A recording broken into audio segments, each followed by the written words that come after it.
From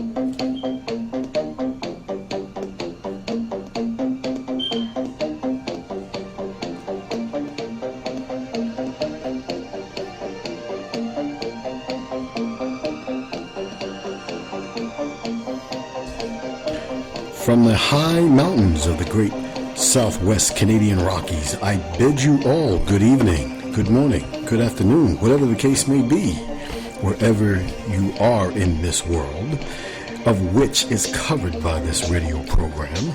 Welcome to Dark Matter Radio. My name is Ronny McLean, and we're going to have a very interesting program already, I can tell. We're going to dive deep into the infinite universe and all its possibilities. So hold on tight, grab a cup of coffee, some tea, whatever tobacco products you might be smoking, and settle in for a very, very interesting program.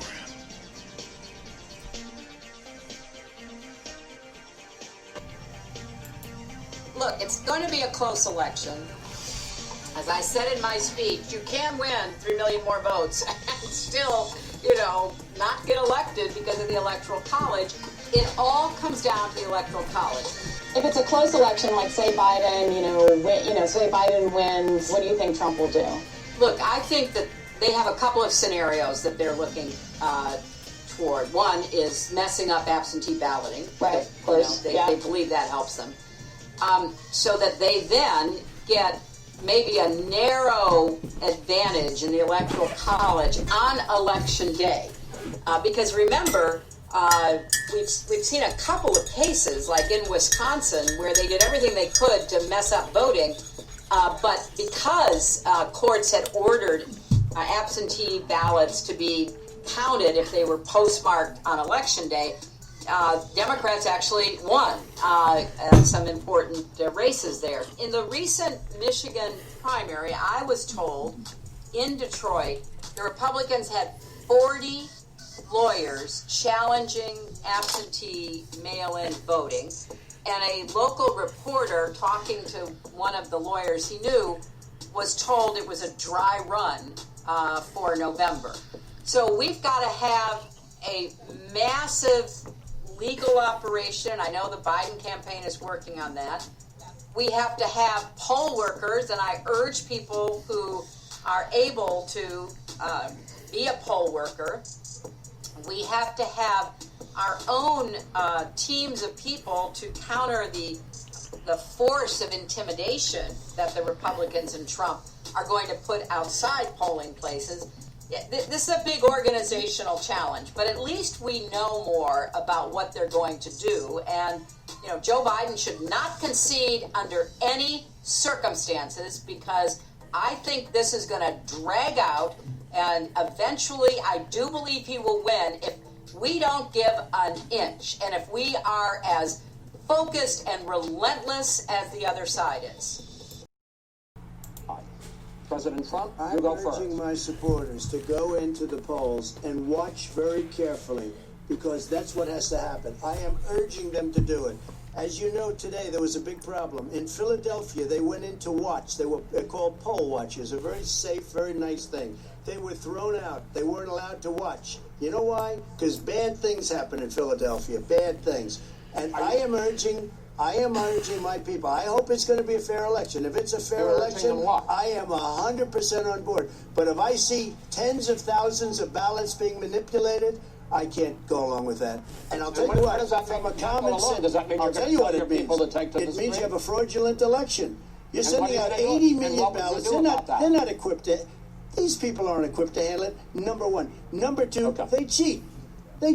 Hey, they found ballots in a waste paper basket 3 days ago, and they all had the name military ballots. They were military. They all had the name Trump on them. Vice President you think Biden, that's good? Vice President Biden, final question for you.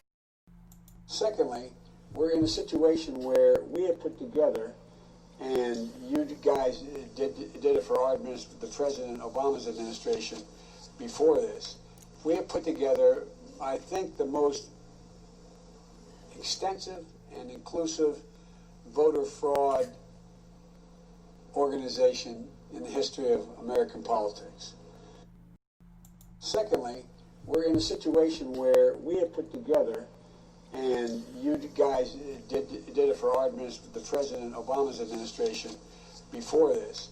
We have put together, I think, the most extensive and inclusive voter fraud organization in the history of American politics.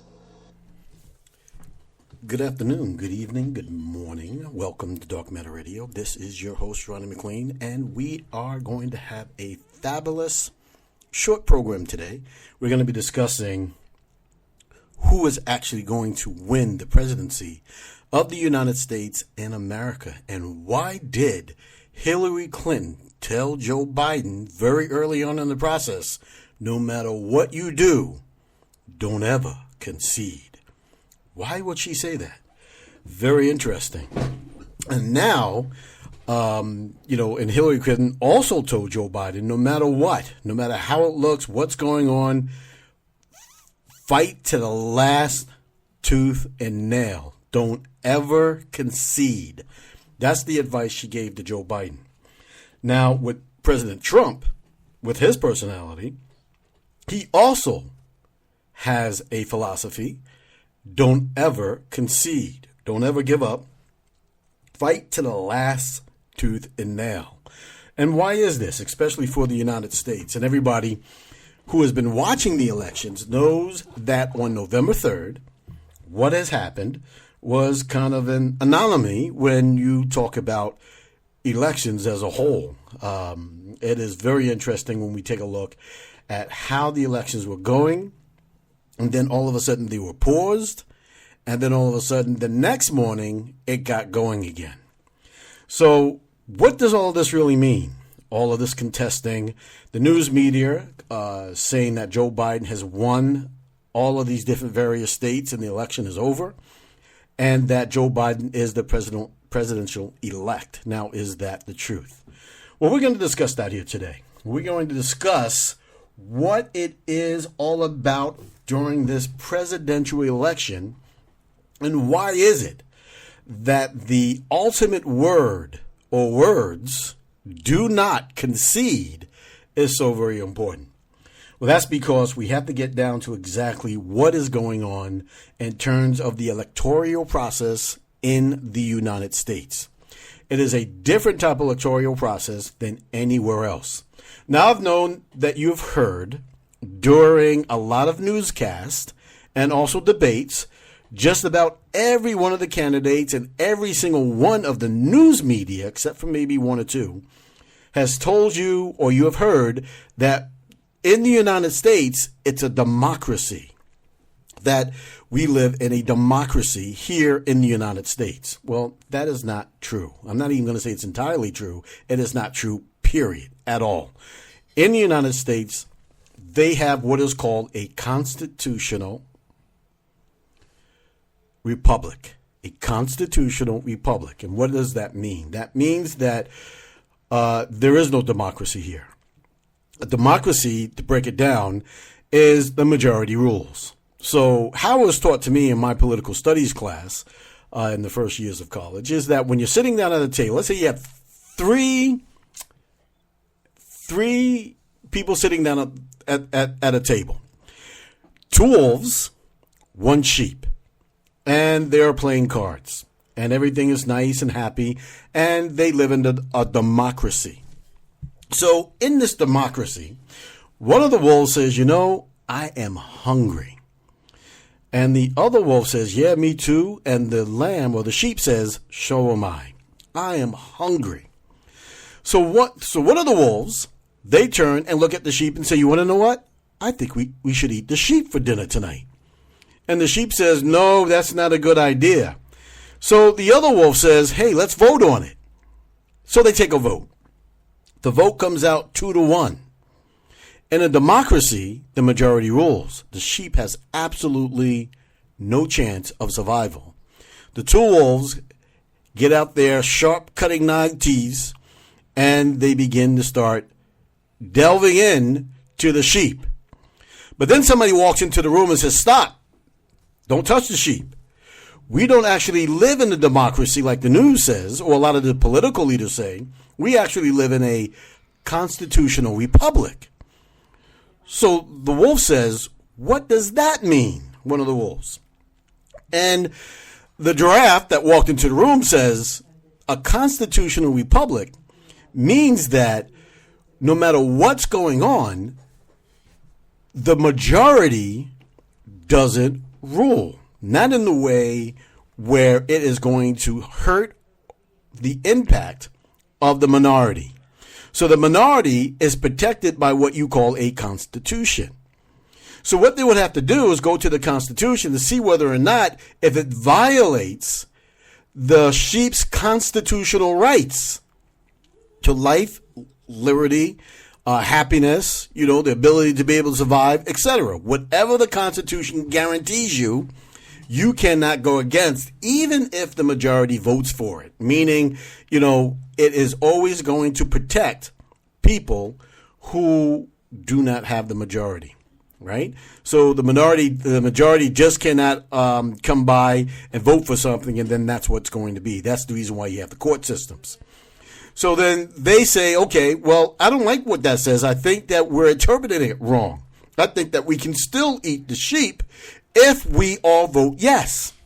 So then what happens there is that another branch, which equal to the other two, steps in, and that's called the courts. So the courts, what they do is they interpret the Constitution. And as they interpret the Constitution, they interpret it to make sure that everybody's rights are not violated. So it comes out because in that Constitution, that is not a democracy, it's a constitutional republic, it protects the sheep from being ripped apart and eaten as the other two so desired. With that disappointment comes protection for everybody. So everybody has a chance to be protected in a constitutional republic. Now, in the United States, it is a constitutional republic. It's not a monarchy. It's not based off of a monarchy or any of the other systems around the world. This is probably one of the only constitutional republics on the face of the earth. This is the reason why they call the United States the Great Experiment. This is the first time people were governed without a monarchy, without a king or a queen or some sort of a person who is above and over them like they own them or they are a god.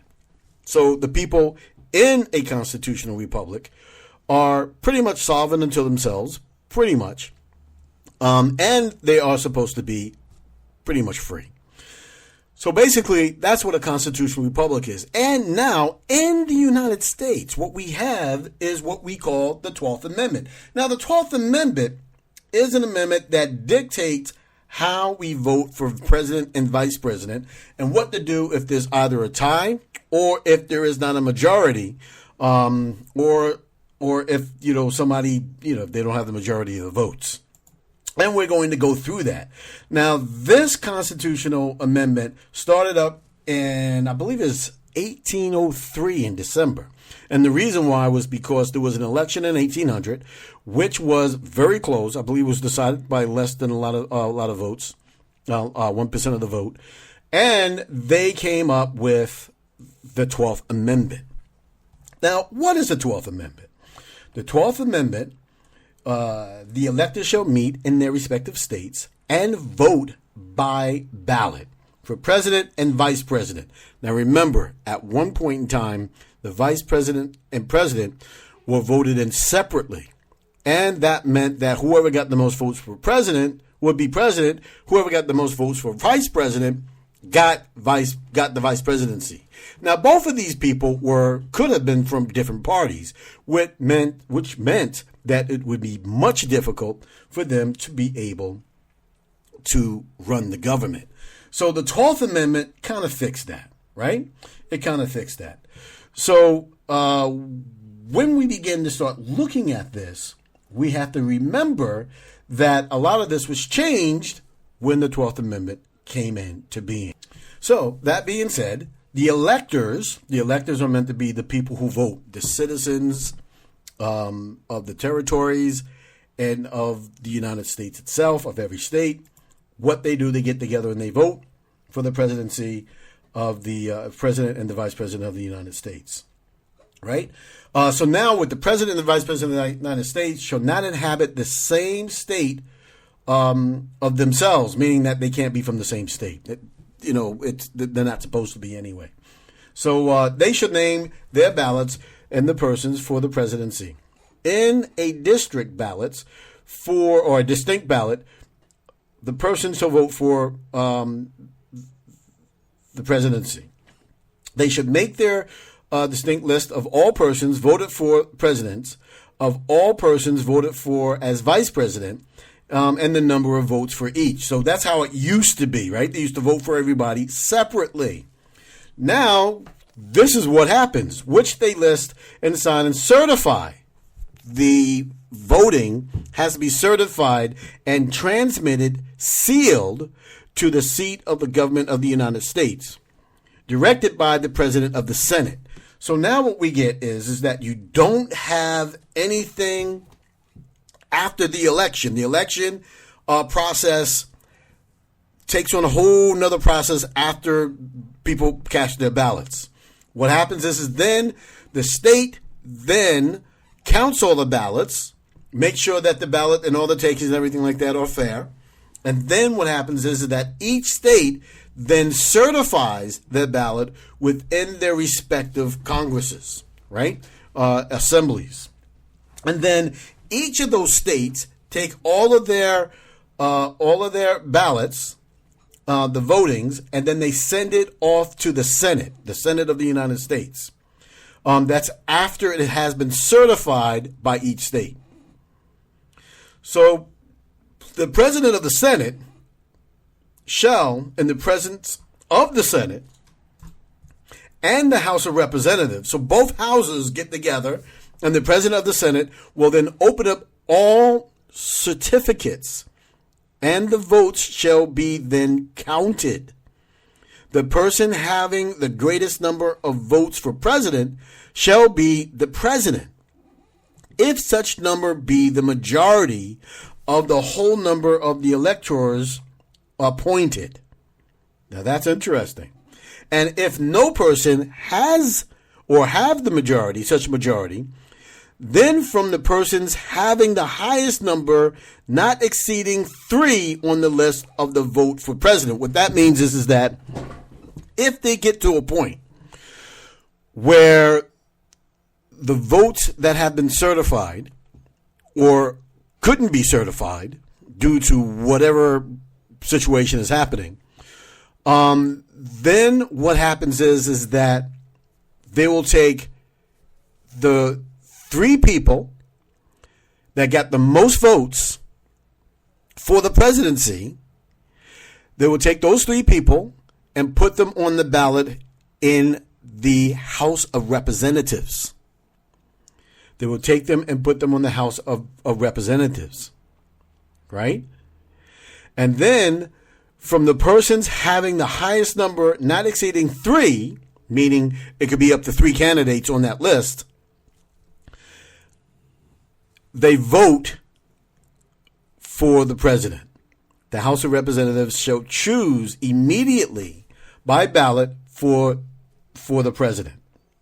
Now this gets very interesting, because now if there is a contested, or if like with everything that's going on right now, if it remains as it is, where you can't really tell who won the state because somebody won the state by 100 votes, 12,000 votes, 20,000 votes, but then again, are those 20,000 votes real, etc. Lots of questions being answered, goes in through the courts and everything like that, and the courts throws it to the House of Representatives for a vote. This is what happens. The House of Representatives then votes for the presidency of the United States. But this is the kicker, right? The kicker is, why did Clinton, Mrs. Clinton, Hillary Clinton, tell Joe Biden not to concede? Because when it goes into the House of Representatives, they vote for the presidency of the United States. And what's happening in the House of Representatives right now? The majority of the House of Representatives is done by the Democrats. So if it stayed that way, the Democrats will then have the edge to vote Biden in as president.